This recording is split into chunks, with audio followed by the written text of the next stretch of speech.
Hi friends, ഈ സീരീസിലെ 9ാമത്തെ വീഡിയോസാണിത്. ഇന്ന് നമ്മൾ നോക്കുന്നത് പാലക്കാട് ജില്ലയിലെ 2014 ചോദിച്ചിട്ടുള്ള LDCയിലെ മാത്തമാറ്റിക്സ് ക്വസ്റ്റ്യനുകളും അതിൻ്റെ വിശദീകരണങ്ങളുമാണ്. അപ്പോൾ നമുക്ക് ഓരോ ക്വസ്റ്റ്യൻ നോക്കാം. ഫസ്റ്റ് ക്വസ്റ്റ്യൻ ഇതായിരുന്നു. ഒരു ട്രീ തന്നിട്ട് 1, 4, 9, 16, 25, 36 ഇങ്ങനെ ഒരു ട്രീ തന്നിട്ട് ഈ സംഖ്യാശ്രേണിയിൽ 7ാം വരിയിൽ ആദ്യത്തെ സംഖ്യ ഇത് നമുക്ക് നോക്കിയാൽ തന്നെ കാണാം. ഈ 1 സ്ക്വയർ 1 സ്ക്വയർ അതുപോലെ 2 സ്ക്വയർ 3 സ്ക്വയർ ആ രീതിയിലാണ് തന്നിട്ടുള്ളത്. അങ്ങനെ നോക്കുമ്പോൾ ഇത് 7ാമത്തെ ലൈൻ എന്ന് പറയുന്നത് 22 സ്ക്വയർ 23 സ്ക്വയറാണ് ചോദിച്ചിട്ടുള്ളത്.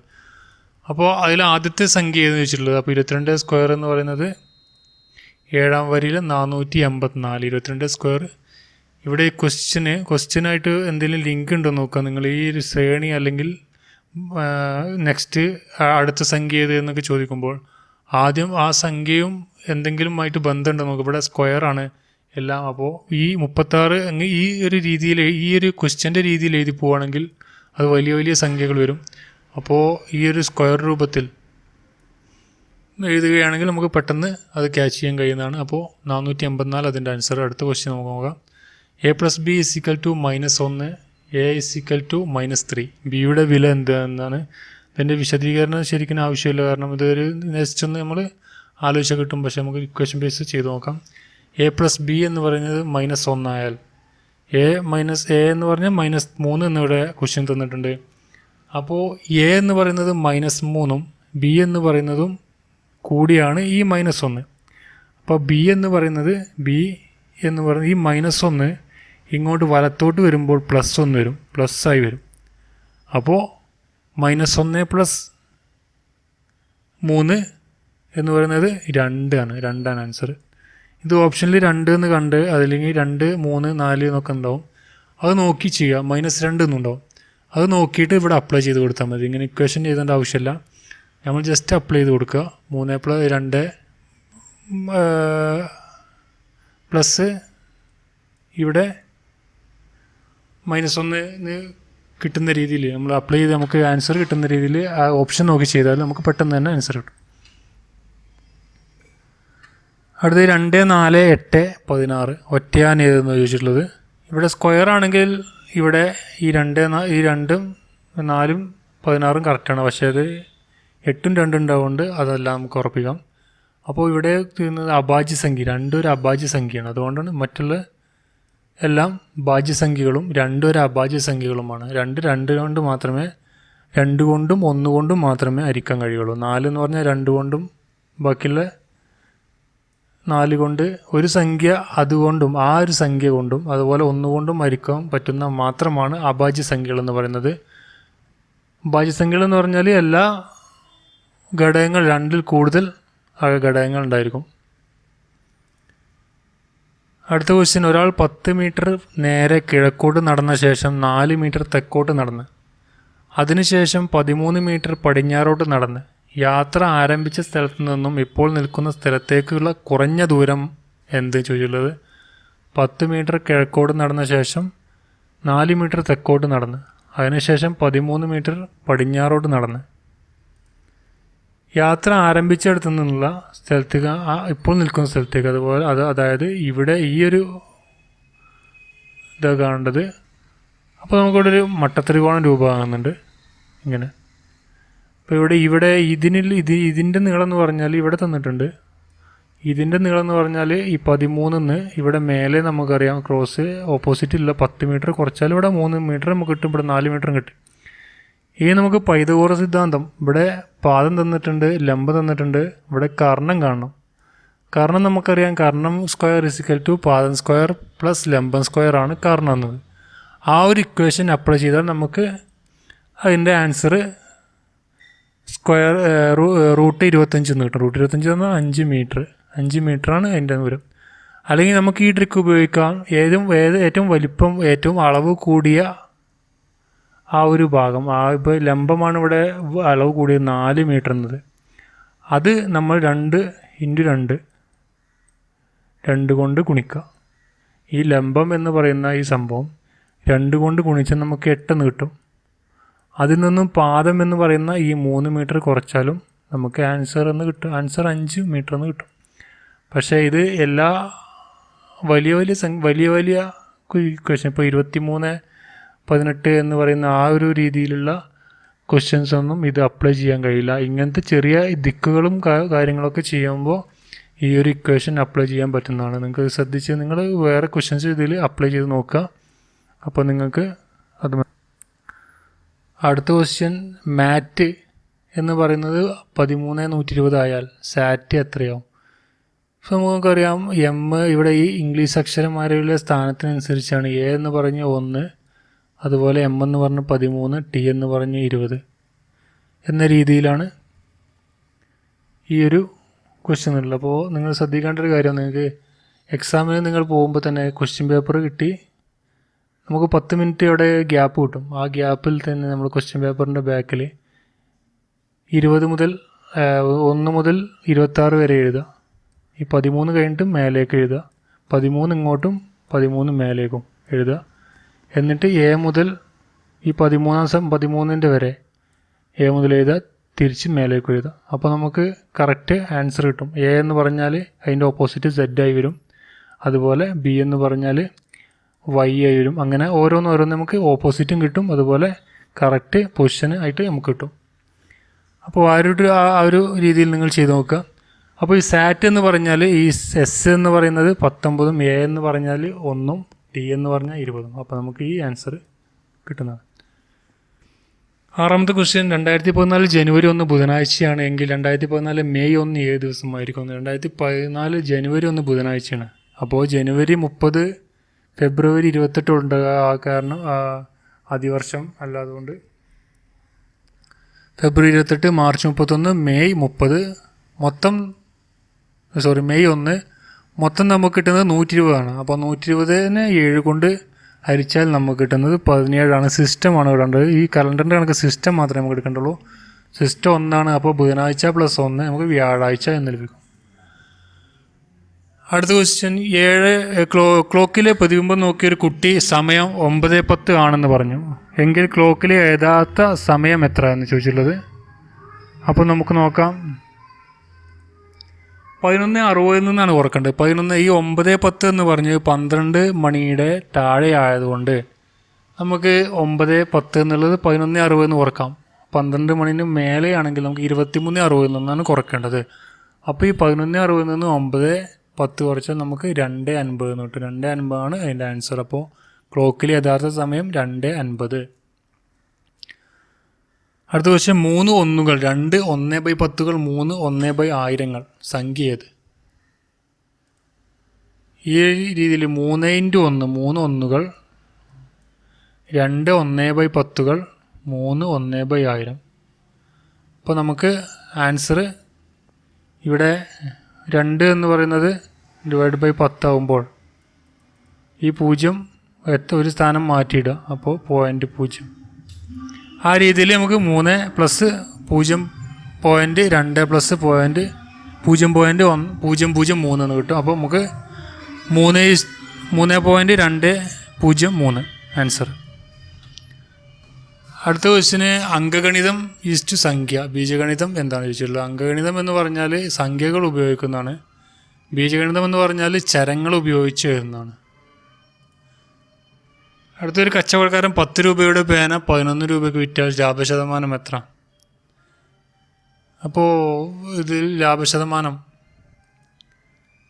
എന്ന് പറഞ്ഞാൽ ലാഭം എന്ന് പറയുന്നത് 11 കുറച്ചിട്ട് 10 രൂപയുടെ പേന 11 രൂപയ്ക്ക് വിറ്റാൽ അപ്പോൾ 1 രൂപയാണ് ലാഭം. ലാഭശതമാനം എന്ന് പറഞ്ഞാൽ 1 രൂപയാണ്. 1 രൂപ എത്ര ശതമാനമാണെന്ന് നോക്കി 10 രൂപയുടെ എത്ര ശതമാനമാണ് 1 രൂപ നോക്കിയാൽ മതി. നമുക്ക് കൺഫ്യൂഷൻ ഉണ്ടാകും 11 എന്നാണോ 10 എന്നാണോ ഇത് നോക്കേണ്ടതെന്ന് കൺഫ്യൂഷൻ മാത്രമേ ഈ ഒരു ക്വസ്റ്റ്യനിൽ വരാറുള്ളൂ. 10 നിന്നാണ് നോക്കേണ്ടത്. 10 രൂപയുടെയാണ് നോക്കുമ്പോൾ കോസ്റ്റ് വരുന്നത്. ഇവിടെ 10% അതിൻ്റെ ആൻസർ. അടുത്ത x/y = 5:1, x + x × y 320 ആയാൽ y എത്ര ചോദിച്ചിട്ടുള്ളത്? ഇവിടെ x എന്ന് പറഞ്ഞാൽ 5:1. കാരണം ഈ വൈ ഒന്നാണെങ്കിൽ അതിൻ്റെ 5 എണ്ണാണ് ഈ എക്സ് എന്ന് പറയുന്നത്. അപ്പോൾ എക്സ് നമുക്ക് 5y എന്നെടുക്കാം. അതുപോലെ എക്സ് ഇൻറ്റു വൈ എന്ന് പറയുന്നത് ഇവിടെ തന്നിട്ടുണ്ട് 320 എന്നതാണ്. അപ്പോൾ നമുക്ക് ഇങ്ങനെ എഴുതാം 5y എന്ന് പറഞ്ഞാൽ മനസ്സിലായില്ലേ, എക്സ് എന്നാണ്. 5 എന്ന് പറഞ്ഞാൽ ഇവിടെ റേസ്റ്റ് വന്നിട്ടുണ്ട്. 5y കൂടിയതാണ് ഒരു എക്സ്. അപ്പോൾ ഇവിടെ ഈ എക്സിന് പകരം നമ്മൾ 5y എന്ന് കൊടുക്കുന്നു. ഇൻറ്റു വൈ എന്ന് പറയുന്നത് 320 അപ്പോൾ ഇവിടെ y എന്ന് പറയുന്നത് 2y കൂടുമ്പോൾ അത് y സ്ക്വയറായി മാറി. അപ്പോൾ y square is equal to 320. ഈ 5 ഇൻറ്റു എന്നുള്ള 5 ഇങ്ങോട്ട് മാറുമ്പോൾ വലത്തോട്ട് മാറുമ്പോൾ അത് അരണമായി മാറുന്നു. അപ്പോൾ ആയിരിക്കണം 64. അപ്പോൾ y എന്ന് പറയുന്നത് y square y into y എന്ന് പറയുന്നതാണ് ഈ 64 എന്ന് പറയുന്നത്. അപ്പോൾ എന്ന് പറയുമ്പോൾ y ഇൻറ്റു വൈ ആണ്. അപ്പോൾ y എന്ന് പറയുന്നത് 8 ആണ്. 8ൻ്റെ സ്ക്വയറാണ് ഈ 64 എന്ന് പറയുന്നത്. അപ്പോൾ ഇവിടെ തന്നിട്ടുണ്ട് എക്സ് വൈ എത്രയാണെന്ന് ചോദിച്ചിട്ടുള്ളത്. അപ്പോൾ എക്സ് എന്ന് പറയുന്നത് 5y ആവുമ്പോൾ 5 ഇൻറ്റു വൈ എന്ന് പറയുന്നത് ഇവിടെ 8 ആണ്. അപ്പോൾ 40 എന്ന് കിട്ടും. 40. അപ്പോൾ 2x എന്ന് പറഞ്ഞത് 40ഉം y എന്ന് പറഞ്ഞത് 8ഉമാണ്. ഈ ഇക്വേഷൻ ഉപയോഗിക്കുക നിങ്ങൾക്ക് തീർച്ചയായും നിങ്ങൾക്ക് അത് ആൻസർ ഓപ്ഷനിൽ നിന്ന് എടുക്കാവുന്നതാണ്. കാരണം ഇവിടെ 5:1 8 എന്ന് പറയുന്നത് 1 ആണെങ്കിൽ 8 ഇൻറ്റു 5 എത്രയാണ് 40. അപ്പോൾ ഈ ഒരു ഫസ്റ്റത്തെ ഭാഗം ക്ലിയറായി. ഇനി അടുത്തതെന്ന് പറഞ്ഞാൽ എക്സ് ഇൻറ്റു വൈ 320. 8 ഇൻറ്റു 40 320 ആണോ നോക്കുക. അപ്പോൾ നമുക്ക് ഈ ആൻസർ ഓപ്ഷനിൽ നിന്ന് തിരഞ്ഞെടുത്ത് എഴുതാം. അങ്ങനെ അധികം ക്വസ്റ്റ്യൻസ് നമുക്ക് ഓപ്ഷനിൽ നിന്ന് എടുക്കാവുന്നതാണ്. അപ്പോൾ അടുത്ത ക്വസ്റ്റ്യൻ നോക്കാം. 1 - 1/2 - 1/4 1/4 - 1/8 - 1/12 എത്ര ചോദിച്ചിട്ടുള്ളത്. അത് നമുക്കിവിടെ ഇതെല്ലാം മൊത്തത്തിലൊന്ന് കൂട്ടിയിട്ട് പിന്നെ ഒന്നൊന്ന് കുറച്ചാൽ മതി. അപ്പോൾ ഇതെല്ലാം കൂട്ടാൻ വേണ്ടി 16 എന്ന് പറയുന്ന സംഖ്യയാണ് ഇവിടെ ലസാഗുവായിട്ട് വന്നിട്ടുണ്ട്. ഇതിൻ്റെ എല്ലാം ഛേദങ്ങളുടെ ലസാഗു കാണാം. ഈ ഒരു ഭിന്നസംഖ്യയെ നമ്മൾ അത് 3 അല്ലെങ്കിൽ 2 ഭിന്നസംഖ്യകൾ കൂടെ കൂട്ടണമെങ്കിൽ അതിൻ്റെ തുക കാണണമെങ്കിൽ ഛേദങ്ങളുടെ ലസാഗു മിശ്രഭിന്നമാണെങ്കിൽ അല്ലെങ്കിൽ വിഷമഭിന്നമാണെങ്കിൽ അവരുടെ ലസാഗു കാണാം. മിശ്രഭിന്നമാണെങ്കിൽ അത് വിഷമഭിന്നമാക്കിയ ശേഷം അവരുടെ ഛേദങ്ങളുടെ ലസാഗു കണ്ടിട്ട് ലസാഗുവിനെ കൊണ്ട് ഇത് ഗുണിക്കുക. ഈ 1/2 എന്ന് പറയുമ്പോൾ ഇവിടെ 8 എന്ന് പറയും, 8 എന്ന് വരും. ഇവിടെ 4 എന്ന് പറയും, ഇവിടെ 2, ഇവിടെ 1. അപ്പോൾ 1 - 1/15 എന്ന് കിട്ടും. 1 - 1/15 എന്ന് പറയുമ്പോൾ 1 ഇൻറ്റു 16 16 -15. ഇത് മൈനസ് ചെയ്യാവേണ്ടത് -15 അയക്കണം. ഛേദം അവിടെ എഴുതുക. അപ്പോൾ നമുക്ക് ആൻസർ 1/16 എന്ന് കിട്ടും ആൻസർ. അടുത്ത ക്വസ്റ്റ്യൻ എക്സിൻ്റെ 100% വൈയുടെ 80% സെഡ് ആയാൽ എക്സിൻ്റെ എത്ര ശതമാനമാണ് സെഡ്. നമുക്കിവിടെ എക്സ് എന്ന് പറയുന്നത് 100 എന്നെടുക്കാം. 100 രൂപ തന്നെ എടുക്കാം. 100 രൂപയാണ് നമുക്ക് എക്സ്.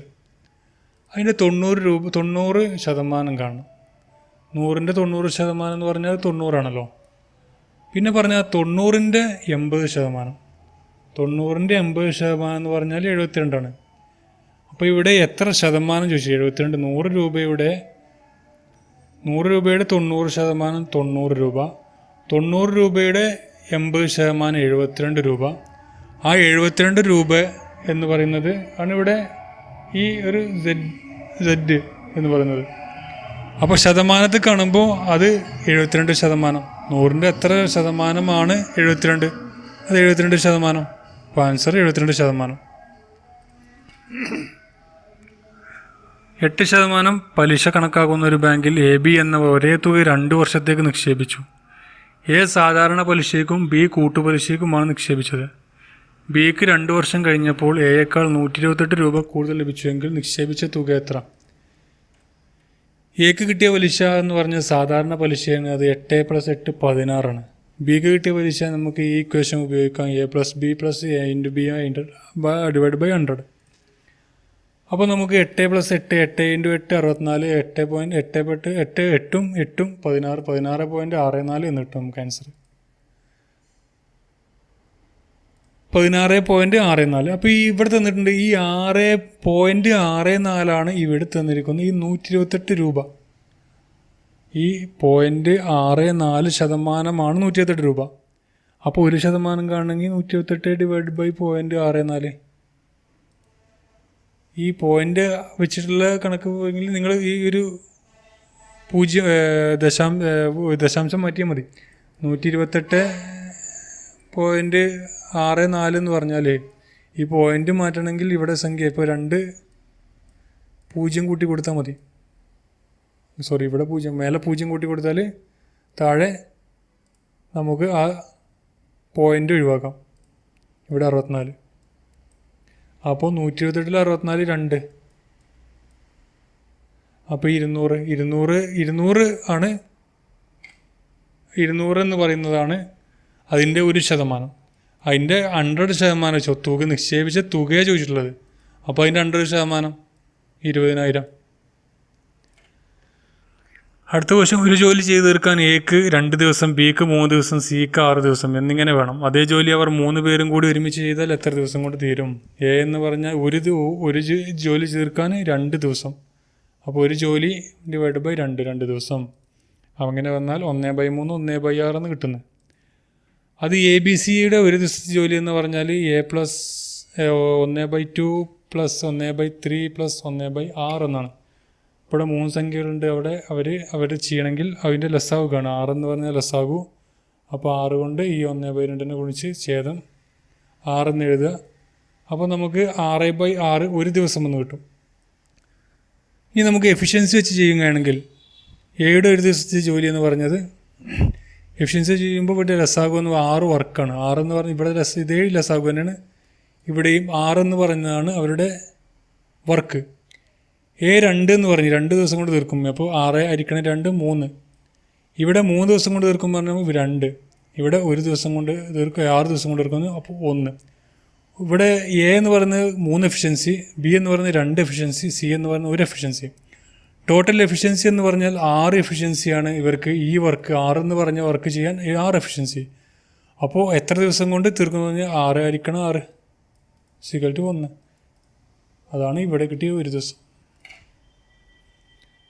അടുത്ത ക്വസ്റ്റ്യൻ ബോർഡ് മാസാണ്. 50 - 60 ആയിരിക്കണം 5. ബ്രാക്കറ്റിൽ 8 - 2. അപ്പോൾ ഫസ്റ്റ് ബ്രാക്കറ്റാണ് ചെയ്യേണ്ടത്. ബ്രാക്കറ്റാണ് ആദ്യം ചെയ്യേണ്ടത്. 8 - 2 ചെയ്യുക 6. പിന്നെ ഹരണം ചെയ്യുക 12 എന്ന് കിട്ടും. പിന്നെ ഗുണനം 12 × 6 72 - 50 22. ബോർഡ് മാസം അറിയാത്തവർ മുമ്പുള്ള ഒരു വീഡിയോ ഉണ്ട്, ബോർഡ് മാസം മാത്രം എങ്ങനെ കാണാമെന്നുള്ളത്. ആ വീഡിയോ കാണാം. 20ാമത്തെ ക്വസ്റ്റ്യന് 7 + 12 + 17 + 22 എന്ന ശ്രേണി തുടർച്ചയായ 20 പദങ്ങളുടെ തുക 1090 ആയാൽ 10 + 15 + 20 എന്ന ശ്രേണി തുടർച്ചയായ 20 പദങ്ങളുടെ തുക. 7 + 12 എന്ന 20 പദങ്ങളുടെ തുക 1090 ആണ്. നമുക്ക് ശ്രദ്ധിച്ചാൽ അറിയാം ഇവ തമ്മിലുള്ള വ്യത്യാസം എന്ന് പറഞ്ഞാൽ 3 3 3 3 ഇങ്ങനെ 3 ആണ്. അപ്പോൾ 3 20കൾ 3 ആണ് ഇവിടെ വ്യത്യാസം. അപ്പോൾ നമ്മൾ ജസ്റ്റ് 3 × 20 കണ്ടാൽ 60 മാത്രമാണ് ഈ സംഖ്യയിൽ കൂടുതലുള്ളത്. അപ്പോൾ 1090 + 60 എന്ന് പറഞ്ഞാൽ ഈ ഒരു ശ്രേണിയിലെ പദങ്ങളുടെ തുക എന്ന് പറയുന്നത് 1150 എന്ന് പറഞ്ഞു. കാരണം ഇവിടെ വ്യത്യാസം എന്ന് പറയുന്നത് ഈ ഒരു ശ്രേണിയിലെ വ്യത്യാസം എന്ന് പറയുന്ന ഓരോ തുകയോട് കൂടിയും 3 രൂപ. ഇപ്പോൾ 7 രൂപയാണെങ്കിൽ 3 രൂപ അധികം വന്നതാണ് 10. 12 രൂപയിൽ നിന്നും അധികം വന്നതാണ് 15. അങ്ങനെ വന്നത്. അപ്പോൾ ഈ ഒരു തുക 3 20 കൂടിയാലാണ് ഈ ഒരു തുകയുടെ വ്യത്യാസം. 3 × 20 60. ആ 60 ഈ ഒരു തുകയിൽ നിന്നും കൂട്ടിയാൽ മതി. അതാണ് ഇവിടെ 1150. അപ്പോൾ നിങ്ങളുടെ കമൻറ്റ് അറിയിക്കുക. അതുപോലെ നിങ്ങൾ ലൈക്ക് ചെയ്യുക, നിങ്ങൾ നിങ്ങളുടെ ഫ്രണ്ട്സിന് ഷെയർ ചെയ്ത് കൊടുക്കുക. അതുപോലെ സബ്സ്ക്രൈബ് ചെയ്യാത്തവർ സബ്സ്ക്രൈബ് ചെയ്യുക. തുടർന്ന് ഒരുപാട് വീഡിയോ ഇനിയും അപ്ലോഡ് ചെയ്യുന്നുണ്ട്. അപ്പോൾ നിങ്ങളുടെ ലക്ഷ്യം LD ആണെങ്കിൽ തീർച്ചയായും നിങ്ങൾക്ക് ഉപകാരപ്പെട്ട വീഡിയോകൾ ഇനി വരും ദിവസങ്ങളിൽ അപ്ലോഡ് ചെയ്യുന്നതാണ്. Thank you for watching.